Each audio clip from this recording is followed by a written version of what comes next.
അസ്സലാമു വറഹമത്തുള്ള. റാഷിദ് മന്നാനിയാണ്. എല്ലാവർക്കും സുഖമാണെന്ന് കരുതുന്നു. എല്ലാ ഹൈറിന് വേണ്ടി ദുആ ചെയ്യുന്നു.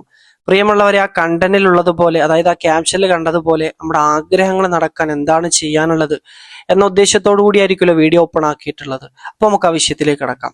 പരിശുദ്ധമായ ഖുർആനിൽ സൂറത്തുൽ അഹ്റാഫിൽ ഒരു വചനമുണ്ട്. അതിന്റെ അർത്ഥം ഇങ്ങനെയാണ്: പടച്ച തമ്പുരാൻ ഉത്കൃഷ്ടമായ നാമങ്ങളുണ്ട്, ആ നാമങ്ങളെ ചേർത്ത് പിടിച്ച് നിങ്ങൾ ദുആ ചെയ്യുവിൻ, നിങ്ങളുടെ ആഗ്രഹങ്ങളൊക്കെ നടക്കും ഇൻഷാ അല്ലാ എന്ന് ഖുർആൻ തന്നെ പറയുന്നുണ്ട്. കാരണം അസ്മാഉൽ ഹുസ്നയാണ്, അത് യാതൊരു കുറവും തന്നെ വരുത്തുന്നില്ല.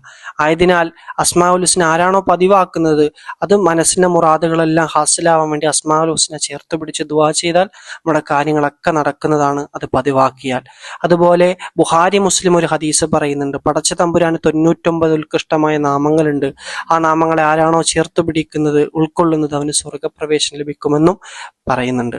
ആയതിനാൽ ആ അസ്മാഉൽ ഹുസ്നയെ ചേർത്ത് പിടിക്കുന്ന ആരാണോ അവരുടെ ആവശ്യങ്ങളൊക്കെ പൂർത്തീകരിക്കുക തന്നെ ചെയ്യും എന്ന് നമുക്ക് മനസ്സിലാക്കാം. അതുപോലെ നമ്മളൊരു വീടിൽ നിന്ന് പുറത്തേക്ക് പോകുമ്പോൾ എന്തുദ്ദേശിച്ചിട്ടാണോ പോകുന്നത്, ആ കാര്യം നടക്കണമെന്ന ഉദ്ദേശത്തോടു കൂടി പോകുന്ന ഒരാള്, അസ്മാഉൽ ഹുസ്നയിൽപ്പെട്ട ഒരു നാമമാണ് അഹദ് എന്നത്.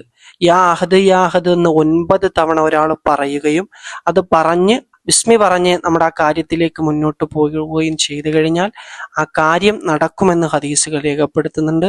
നമ്മുടെ മനസ്സിന്റെ മുറാദുകളെല്ലാം അള്ളാഹു ഹാസിലാക്കി തരട്ടെ. ആമീൻ യാ റബ്ബൽ ആലമീൻ. അതുപോലെ ഇത്തരം വീഡിയോകൾക്കായി ചാനൽ സപ്പോർട്ട് ചെയ്തേക്കുക. അസ്സലാമു അലൈക്കും.